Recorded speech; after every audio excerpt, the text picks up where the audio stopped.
I'm distinguishing at the moment between,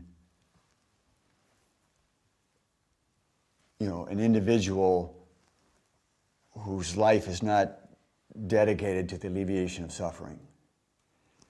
So to develop breath and posture in the way that I'll branch off in a minute, that's not an easy path.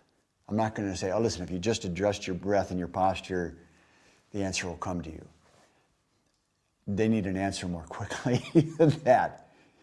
So there's that trying to know just my own intuition in the moment, being with them. What can I tap into that they themselves haven't tapped into yet? And can I bring them there? So it's using my breath and posture to get them there. In contrast with that is somebody whose job it is to work with people who are suffering, the social worker, the police officer, the minister. I mean, there's no end to that list of professions. For them, yes, training in breath and posture alters the way suffering hits you. So we can go back to physicians. The way it's normally posed, sometimes in a lecture, sometimes in writing, warning medical students about, we don't want you to become steely and cold, in the face of your patients, but nor do we want you a basket case. Nor do we want you just devastated by, their loss and you're just weeping and you're of no use to them because you've lost your objectivity, you've lost your ability to tap into your experience. So it's so commonly posed. Don't be cold and steely, but don't be, a wet, limp basket case.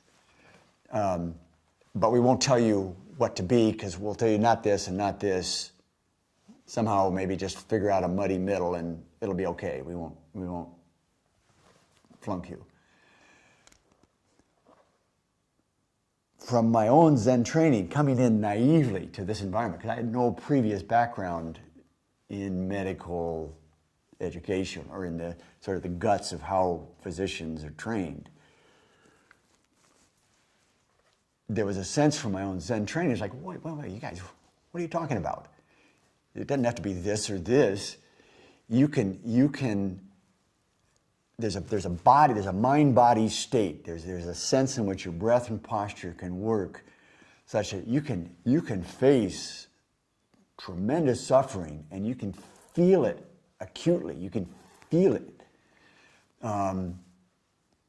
but it doesn't spin you off from what might need to be done. What would be best for this patient? What would be best for this family right now? You've got this clarity of vision, let's say, clarity of thought, and yet at the same time you've got the full sweep of emotions coming at you. And here's what's different, is that in the way I'm describing it, they pass through you.